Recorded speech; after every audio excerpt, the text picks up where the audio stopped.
what we're doing is we're living in this land of behavior without going deeper to say, what's actually causing that behavior? Alyssa Blask Campbell is a New York Times bestselling author and an emotional development expert. What can you bring to the table to not be the thermometer that reads the temperature of the room and joins it, but to be the thermostat that sets the temperature of the room? What are some grounding techniques that actually work?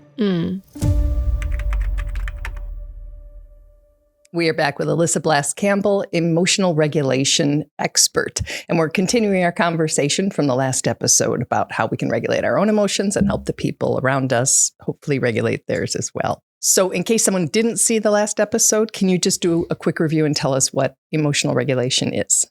Yeah, it's noticing what we're feeling, that reaction, being able to calm, and then have access to self-control. So self-awareness, notice the reaction. Self-regulation, calm and regain access to a choice. How do I want to choose to respond? Which is self-control. And what does that provide or allow for that reacting doesn't? It allows us to choose our words, choose our tone, choose our body language, which then in turn will affect how somebody else responds to you. The only human we're in control of is ourselves. The only person who we can choose our response. However, your response to somebody else affects how they will react because feelings are contagious. So if you come in with this energy, their nervous system's staying dysregulated, they're going to stay in fight mode with you. But if you come in a regulated state, it allows them to let their guard down and potentially enter into regulation with you. But your engagement in conversation, in conflict, in relationship matters, and it affects how the other person will react or respond. And you've written 2 books on tiny humans and bigger kids, bigger feelings, but this also applies to engaging with other adults as well. Yeah, it's so funny. People often say, I came for the kids, but I stayed for myself. That's someone said, hell yeah. Heck, yes, ma'am. Yes, ma'am. I think that it's so much easier to come at this being like, oh, the kids or somebody else around me. Mm-hmm. And then find ourselves in this than it is to see that I'm the problem, it's me. Or at least part of the problem. Correct. That was a little Taylor Swift reference. Yes. But that we are generation. Sorry. It's fine. That we are really playing a huge role in relationship, that when we are in relationship with somebody else, what you bring to the table matters and affects how somebody else is going to react or respond to you. A quick story here. Yeah. Most of the work that we do at Seed and Soch, the company that I founded, is in school systems. So we work in elementary, middle schools, and daycares, childcares.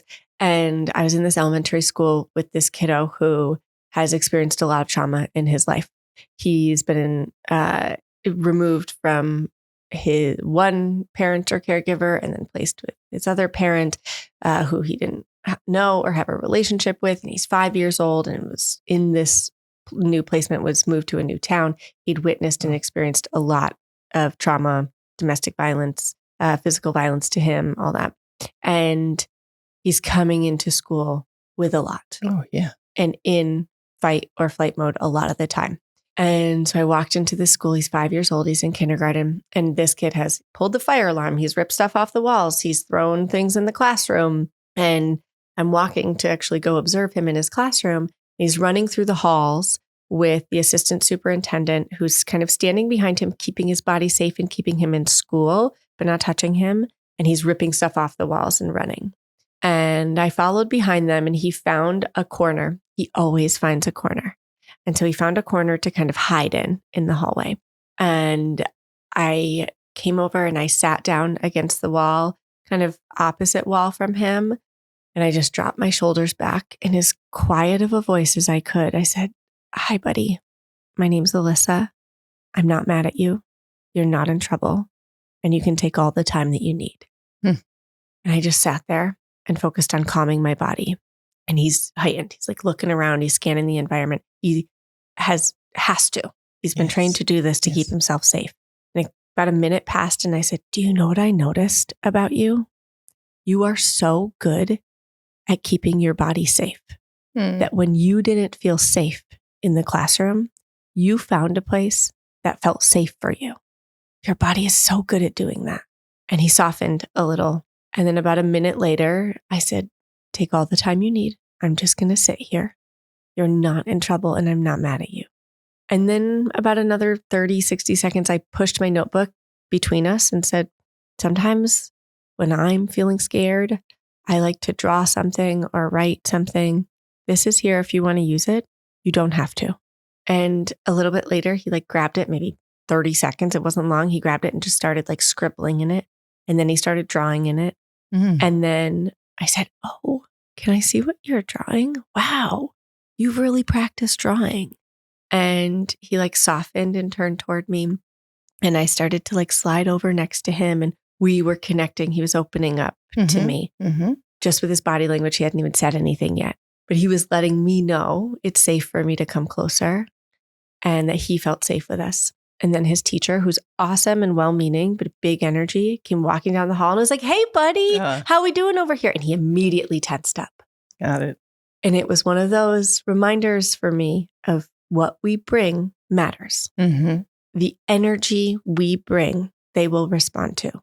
We think about this a lot of times with animals. Yes. But we are also animals. And the energy we bring to each other, the words, but also what we're not saying in words, what we're saying with our body and our tone, it matters and it affects how somebody else responds to us. We go up to an animal with our palm open and let them smell us before we pet it. But with people, you're right. It's, hey, buddy, we're just right at them. So it's a great story. We have looked at Google searches, TikTok, YouTube, trying to find out what questions people are actually going online to ask about emotion regulation so that we can address them with somebody who is knowledgeable and an actual expert, as opposed to having people go down a rabbit hole and get stuck there or learn things that aren't true. We addressed the first 5 questions in the last episode, and the 6th question today is, what are some grounding techniques that actually work? Yeah, using your senses to your advantage. So reminding you when we're in the moment and we're dysregulated, we're either in the past or we're in the future or a combo of both. We're either triggered by something from the past or we're jumping ahead to the future of this is how this is going to play out, or this is what's going to happen, that anxiety of what's going to happen. We want to come back to the present. We can do this with our senses. Okay, I am going to notice 5 things that I can see in my space that are green, or I am going to identify 1 smell in this space, or what are 3 things that I can feel right now with my body. As we do that, we come back to the present moment, and it takes our brain out of that spiral and into what is real right now. And helps calm our nervous system. It's one of my favorite techniques because it then has my brain thinking about, okay, what is green in my space? What can I feel? Breathing is our fastest way to regulate our nervous system. And if you can access that in the moment, great. For me, especially when I was first starting doing this work, breathing, my mind was still going, where I was taking breaths, but I'm still spiraling. And so when I could come back to the first 5 senses of sight, sound, taste, touch, smell, and name 5, 4, 3, 2, 1 of them, I was using my brain then. So it wasn't spiraling at the same time that I was grounding. Just distracting enough. Exactly. Yeah, not taxing, but distracting. Exactly. What are some things you should not do when dysregulated? Usually talk. Open your damn mouth. That's right. That's right. Honestly, usually talking in that moment is not helpful unless you're in a space where you're saying I'm dysregulated, I need to vent. And you're in a safe relationship and with a safe person where it's the right space to do that. Another one is when we're in a dysregulated state, we will often look for things we can control. And so for me, this is I have a million things on my to-do list, but now I'm organizing the bathroom cabinet. I literally did it about 2:00 this morning. Yes. And it's that spiral of okay, but what can I control? It feels good in the moment. It is a coping mechanism, Mhm. which we talked about in our last episode. People can go back and reference the difference between a coping mechanism and a strategy. But a mechanism is going to be temporary relief for the nervous system. We want longer term relief. Yeah. So when we're looking at the okay, what can I control, and the organizing of something, or what we're doing here is really just kind of hitting the snooze button on the alarm clock. We're putting it off Great until metaphor. later. And so I want to look at, I want to organize the bathroom cabinet. What's actually coming up for me in this moment? Right. What feels out of my control? And can I journal about it? Can I write it down? Can I talk to a friend about it? Can I voice record something? What is accessible to me in this moment that I can do to get out the thing that's really happening? And it doesn't have to go to a person. It can be just to you if to a person feels too vulnerable. Right. But just to come back to what's at the root of this and address, even if you don't solve, but getting that out and sharing that is so helpful for the spiral. I don't know how different the answer to this question will be, but I want to ask it because it was asked in several different ways online. What is the safest way to calm panic in public or at work? Same idea. How do you stop a panic attack discreetly? How do I hide my anxiety symptoms? I put all three of those together. Sure. Oh, this common theme of how do I hide my feelings? Yes. Yeah. What a world we live in where we feel like we're supposed to hide our feelings. I first want to just acknowledge that in all of those, the common thread was no one can see me feeling something hard. And that's a learned habit from childhood. If it wasn't safe for you to feel those hard things with somebody, you've learned that you're not supposed to show them to anybody. It's vulnerable. It's weak. It's correct. Out of control. Yeah, you're failing for feeling. And so I want to first start that you're not failing for feeling. That feeling is a part of being a human on planet Earth. You're experiencing an emotion. You're having one right now. This is what you're feeling right now. None of our feelings last forever. So one of the biggest things with anxiety or panic attacks is that when we try to avoid them, it's like quicksand. You're going to go deeper and deeper. And I lived with anxiety and panic attacks that I didn't realize were anxiety and panic attacks for most of my teen years and into my early 20s. And there's very cool research out of Yale, actually from 2019 on this. And what it looks like is actually allowing yourself to feel it, naming, I'm feeling anxious right now. Naming it for yourself actually goes a really long way for the brain. Not I have anxiety, but I'm feeling anxious right now. Because I'm feeling this right now reminds the brain, I won't always feel this way. Oh, it's genius. Say that again. I'm feeling anxious right now. It's the difference between I'm going to feel this way forever and, this too shall pass. And so when we're looking at this first, when you notice those cues, you're having that panic attack. I'm feeling anxious right now. Then we're going to come back to the grounding techniques of what can I feel? How can I come back to the present moment? Because anxiety is your future self. Your anxiety is you saying, this is what's going to happen. And we want to come back to your present self. Who's here right now? What's real right now? And we're going to come into, okay, where am I? Where am I standing? What can I feel? What can I smell? What's available to me right now? You're going to focus simply on your internal systems of what's my heart doing? How can I slow it down? I'm going to drop my shoulders. I'm going to open up my hands. I'm going to start to make my breath come slower. I'm going to make my words come slower. So often what we do is we turn to someone or something that actually speeds us up. So folks who are having an anxiety attack are shown to reach out to somebody who also experiences a lot of anxiety. And they end up in this spiral where now you have two people who are anxious about the other human. And what we want to practice is slowing down in those moments, not speeding up. And slowing down is going to come from those grounding techniques. I actually don't want to focus on how do we do this in secret, but instead, how do we say, I'm feeling anxious right now, or I'm having a panic attack right now. And here's what I need. I need some cold water. Actually, cold is really helpful if you can access, like, can you put your hand in cold water? Can you splash cold water on your face? Can you put your hand in just like ice? Mm-hmm. That cold exposure is going to help stimulate the vagus nerve, which helps regulate our nervous system and calm our body pretty quickly. But we're going to look at what do we have access to. You're not always going to have a bucket of ice there. Right. And so There's a cold tap. Exactly. Yeah. What can I access? Mm-hmm. I really want to be mindful of the part of the question that came up, though, that is solely focused on how do I do this in secret? Yeah, that's a really good point. And recognizing that maybe that's not the goal, to be in isolation. We call it the collaborative emotion processing method for a reason. We're not meant to process emotions alone and in silos and in secret and in silence. Shame breeds in silence and secrecy. Yeah. Anxiety breeds in silence and secrecy. Depression Breeds in silence and secrecy. Stating it and saying, I'm feeling this right now, Mm-hmm. is a huge first step for regulation. Excellent. It would also give people around you permission when it's their turn, because we all get, dysregulated, to be able to say the same thing and feel safe saying it. Yeah, exactly.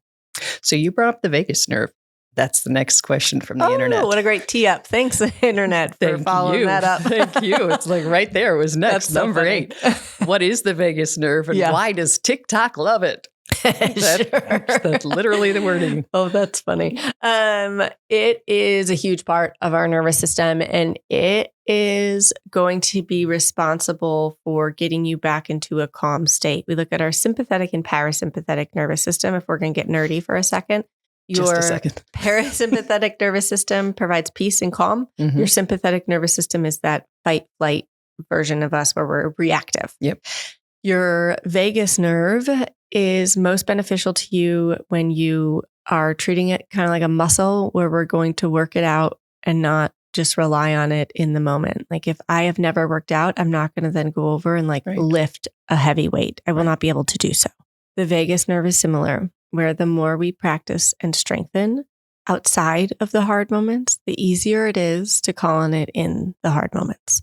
There are a few ways that you can do this. Humming is actually a really good one, and it'll strengthen it. And then it's a tool you can call on in the moment. It's actually something I use with my kids when they were like babies a lot, when they would be crying and they're tired or they're overstimulated from something.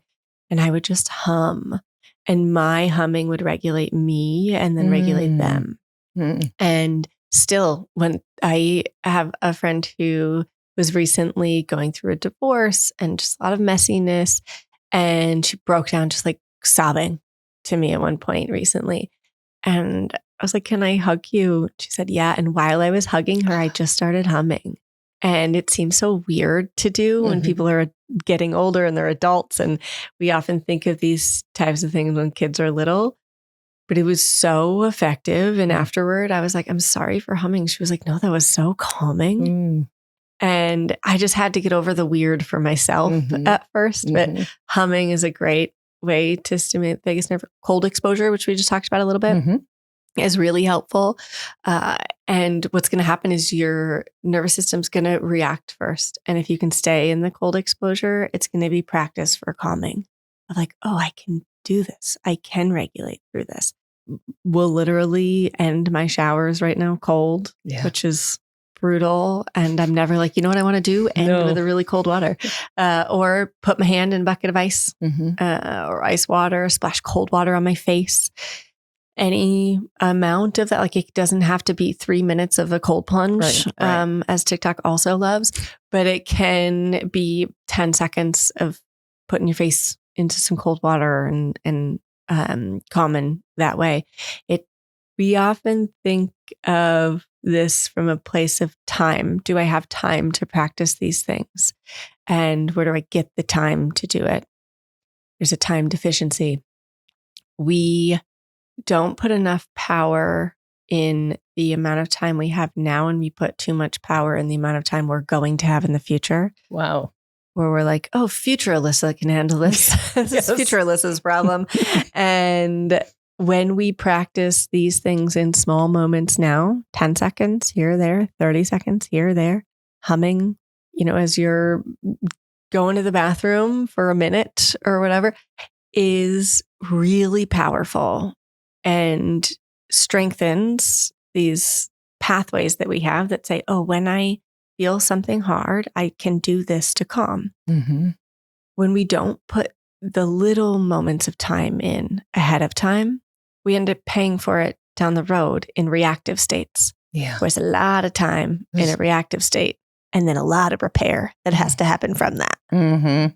So we'd be saving ourselves time if we The ROI is real good. Yeah. The return on investment here of 30 seconds here often saves you a whole lot of time down the road. Do you have a go-to song you hum? I'd probably be humming some heavy metal song. It honestly depends on my mood or sometimes the person that I'm with, where same with like mantras or phrases in the moment, where I'm like, I got different mantras for my husband than I do for my mom, than I do for my kids. And it's all for me of like, what is going to remind me that they're not giving me a hard time, they're having a hard time. Such a good distinction. They're not giving me a hard time, they're having a hard time. Yeah, it's so hard to access in the moment when it feels like they're really giving me a hard time. Oh yeah, you're doing this to bother me. That's right. That's right. Mm-hmm. Mm-hmm. Especially for me when it's like defiance or disrespect, where I've like set a boundary with somebody and it feels like they're defying it, or they're doing something that feels disrespectful, or they're saying something that feels disrespectful. For me to be able to remind myself, like, they're dysregulated and they're having a hard time right now. It's so often not about us, but it feels so personal. Yep. It almost always does, especially when somebody you care about. Yeah. All right. The 9th most asked question or searched for question on the internet about emotion regulation is, how do you calm down without shutting down after a conflict? Yeah. It's okay to shut down for a little bit. In fact, for some folks, that shutdown period is your nervous system recharging and saying, oh, I've been too flooded with information. I need to shut down for a minute. And I can't do more right now until I'm more resourced. Okay. Right. So in the first episode, we talked about my husband getting in the shower to escape me in conflict. And really what he needed was a little shutdown period. His turtle shell. A little break. Yeah, his turtle shell, to go inside his turtle shell. And so giving permission for that a little bit of maybe what your nervous system is saying is, I need a recharge. Yeah. Not a full shutdown, but I need to like plug in and recharge my battery. I was with someone I'm close to who is a teenager and went through his first breakup recently. And I had said something. I was like, oh, how's things going with your girlfriend? He was like, oh, we broke up. And I was like, oh, I'm sorry, but do you want to talk about it? And he was like, no, absolutely not. And I was like, okay, cool. And we were hanging out for the weekend, and I have younger kids. And I had said, I was like, after I put the kids down, do you want to go for a drive and get ice cream and just listen to music and not talk? And he was like, yeah. Nice. And he just needed some shutdown where we weren't going to talk. We weren't going to process something. He could just have a minute to eat ice cream, drive around, listen to music. And then the next day we were walking with the kids. We were going on this like walk in the woods, and he was just walking alongside me, and I didn't say anything. And he started to open up. He was like, oh, well, she blah, blah, blah. And I was like, okay, say nothing, Alyssa, say nothing, Alyssa, say nothing, Alyssa. Just let him talk for a little bit. And he just needed time. He needed that little shutdown. So I think first giving ourselves permission to take a break, to tap out and say, I'm not in a place to have this conversation right now, at work, in relationship. And also recognizing that crucial in that is, I'm not in a place to do this right now. Here's what I know for myself I'm going to go do so that I can come back to it. That it's not I'm never going to have this conversation or navigate this conflict, because I would rather sweep it under the rug and hope it just goes away and will never exist again. But instead I need to be more resourced to have this conversation. Nice. And so what am I going to do in this pause that's going to resource me enough to have this conversation and navigate that conflict? And I would think if you and I were in conflict, or if I came, it had nothing to do with you, but I'm sure as heck making it about you because I'm in that mood. Sure. If you were to say to me, I need a minute so that I can show up for this conversation and for you, I think I'd be much more probably respectful, but that's not even the word, willing to allow for that, as opposed to like, oh, she's running off. I Yes. think that I would receive that as loving, Yeah. as respectful, because you're trying to be your best self to help me with my not best self. And I will say that the thing that can feel really challenging about this is if you are an auditory processor and the person that you're in conflict with is not, if they're my husband who needs space in a turtle shell and to go have time quietly, but I'm an auditory processor. Yeah. And so I'm like, no, but I have to get it out. Yep. I remember saying at one point early on in our relationship, why do we always have to do this your way? Like, you want time and space all the time, but I want to talk about it. And we had to come up with some ground rules of, okay, what can I do when he's taking space? And for instance, my bestie Francesca, I was like, what topics do you feel okay with me turning to her to vent about so that I could get things out? I also started journaling, which feels okay. But for me, like, the auditory piece is really helpful. So sometimes I'll just record voice notes where it is just all the ways that he sucks, right? And it's just full word vomit. And it never goes anywhere. It stays in my phone for the most part. Exactly.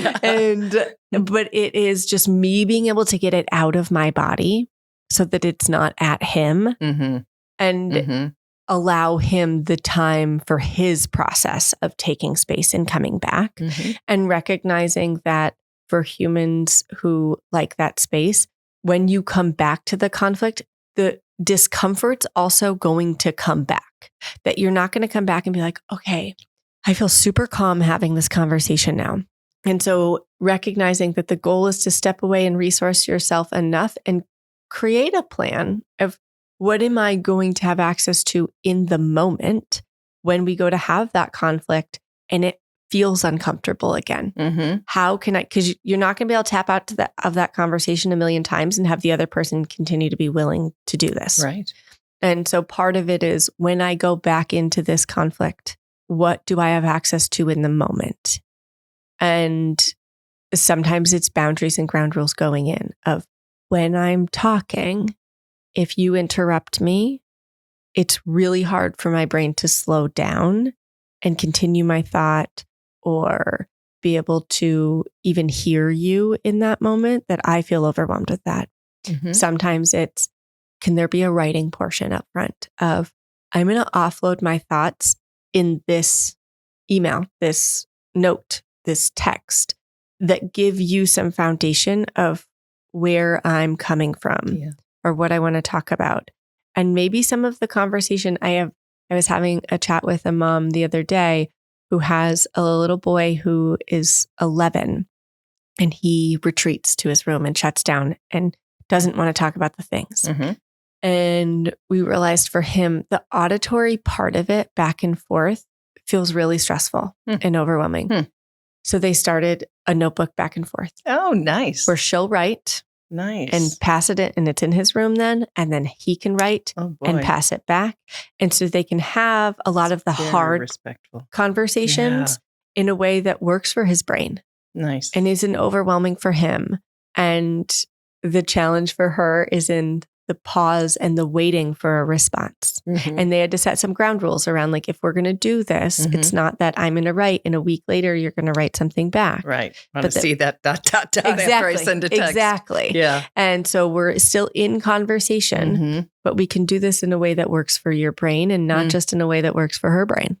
I love that. I've never heard it, and I can see it working even for me because I'm a writer. So that would be wonderful. Well, and if we talked about the 9 sensory systems in the first episode, that interoceptive sense of like noticing those internal cues, interoceptive sensitive humans can have more challenge with vulnerability because they feel everything on a deeper level. They feel the hunger on a deeper level. They feel I have to go to the bathroom on a deeper level. They notice those internal cues. They're often deeply feeling humans where they feel things big in a way that can feel overwhelming.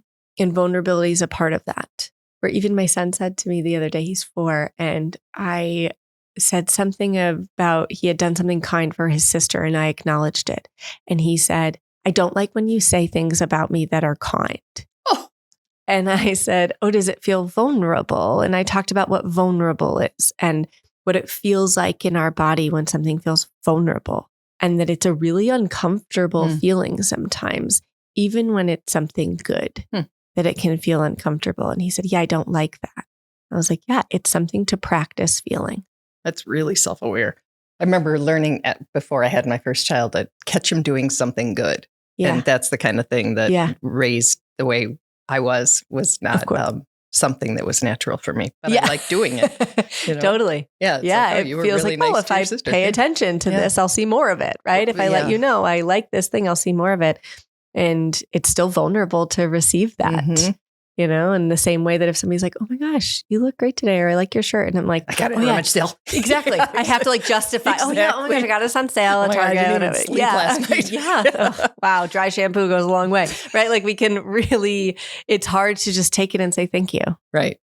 Yeah. So when we're in conflict, if you're an introspective, sensitive human, vulnerability is a really challenging feeling to be with.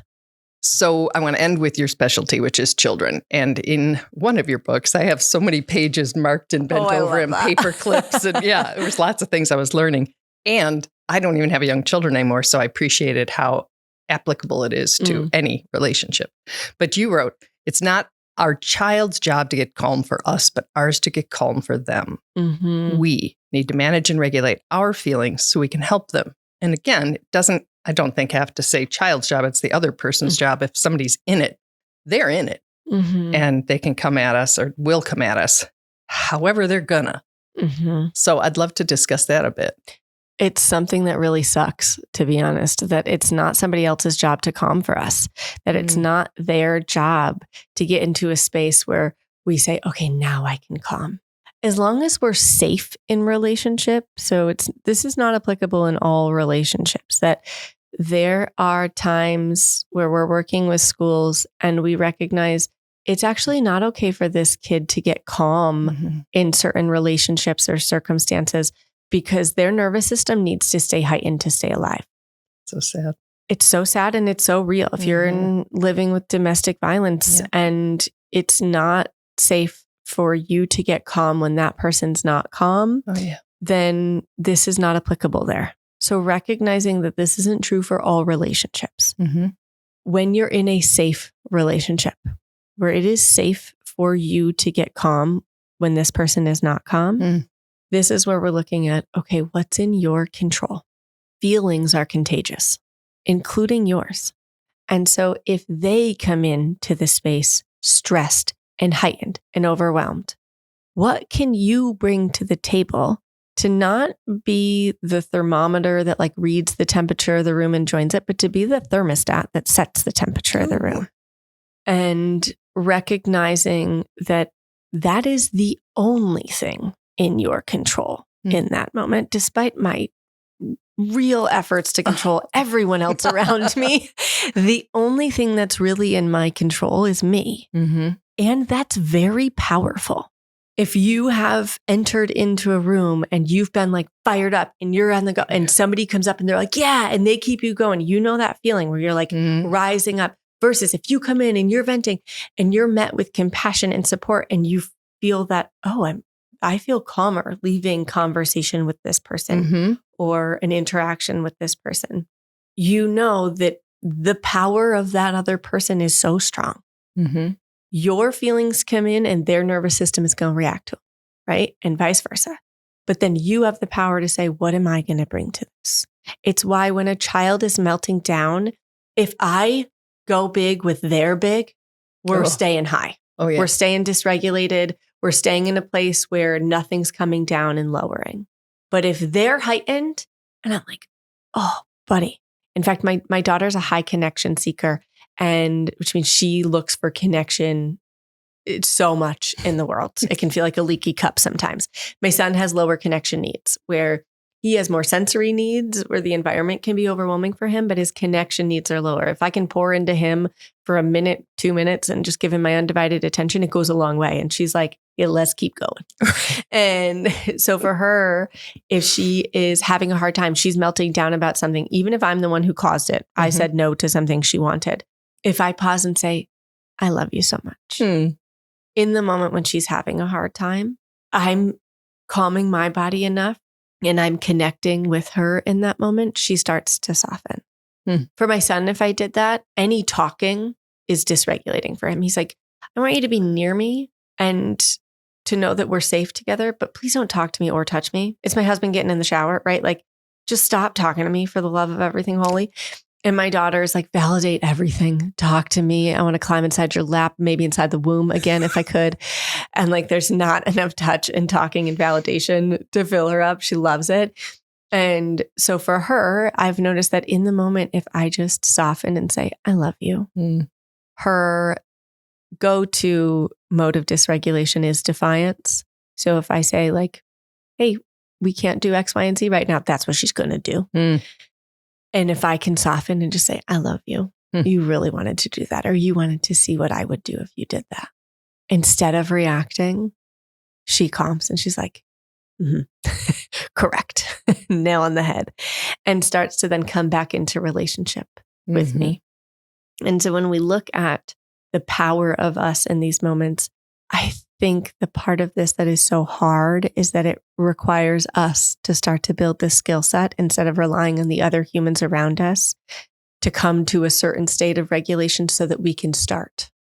But that we have to be the ones who say, I can calm me, even if no one around me is calm. This is hardest for our neuroceptive, sensitive humans. Our energy readers of the space are more likely to exhibit traits of codependency, where they are like, no, once that person's calm, I'll be calm. Once that person feels good, I'll feel good. And that makes sense. A lot of our neuroceptive, sensitive humans have been conditioned from childhood to not get calm until other people were calm. Because it wasn't safe. Correct. Even emotionally safe, right? Of like, oh, well, if my parent is anxious, are they going to continue? I need to control their anxiety so that there's homeostasis, so that there's calm in the space and everyone feels okay. And so recognizing this, and that we shared seedquiz.com, it'll show you where you fall on that neuroceptive sensitivity scale of very sensitive to not. And so recognizing that and being mindful of that will be really helpful in you seeing, okay, what can I notice about the energy of the space around me? And then what's in my control here? As we wrap up, and thank you for going through the internet questions, that was really helpful. One point that you make repeatedly in your books and in this discussion is that there's a way we need to be perceiving and understanding behaviors that we weren't taught to. We were taught to respond and react to behaviors. It's why punishments happen. It's why rewards happen. We see a behavior on the surface and we reward it with praise or acknowledgement or a raise or a sticker chart or a pizza party. We have so much conditioning around, we're going to reward this good behavior, the thing we want to see more of. And we are going to punish or shame the bad behavior. We're going to have suspensions. We're going to have detentions. We're going to have jail. We're going to have things where we say, I want you to feel so bad about what you did that you won't do it again. So often what we're doing is we're living in this land of behavior without going deeper to say, what's actually causing that behavior? I was 15 years old when my parents found cigarettes for the first time in my purse. And I came home For the first time. And I came home and they had like broken them in half and shown me that they'd broken them and thrown them in the garbage. And then fast forward to about 6 months later when they found Zima. You remember Zima? It's like Mike's Hard Lemonade vibes, Smirnoff vibes in my bottom dresser drawer. I'm like 15 years old and they came in and they're like, why? My mom was like, why is there Zima in your bottom dresser drawer? And I'm like, I don't know. She's like, somebody else came in and put this there. And I was like, must have. I didn't put it there. Right. Like I knew if I told the truth, I would be in trouble. And not once did anyone say, I wonder why she's smoking at 15, or I wonder why she's drinking at 15. Nobody asked, what's causing this? What's the need that's driving the behavior? And had they asked that, that's a game-changing question because we can address the need And then we won't be responding to surface behaviors all day long. In the same way that if a baby's crying because they're hungry, you can soothe them and shush them all day long until you feed them. Right. They're not going to stop crying. You can yell at them. You can do whatever on the surface to the behavior of crying until you feed them and address that need. It's not going to go away. When we're looking at needs, we have sensory needs, that overstimulation or understimulation. I need to move my body, or I need a break from stimuli. I need food, I need sleep, I need water. And then we have connection needs, that need for inclusion and belonging and validation and repair, and to know that we are safe in relationship with each other. And if we can look at behavior and get curious about it and say, I wonder where this is coming from. I wonder why they're doing this. I wonder why I am doing this. Then we can look at what's the need that's not being met, and we can address that, and you see the behaviors dissipate. Perfect way to wrap up. I really appreciate all of your insights, all of your books. Bigger Kids, Bigger Feelings, Tiny Humans, Big Emotions. Not selling them, but letting you know where we got some of this information. And I really appreciate your time. And thank you so much for having me and for doing this work. It's so crucial that we can have these conversations about being humans on planet Earth. It's a tough gig. We could name this episode Things I Wish I'd Learned, in my case, like 50 plus years ago. Wow. So we will be back with another episode, diving into another topic and answering your most asked and searched for questions on the internet. Thanks for joining us.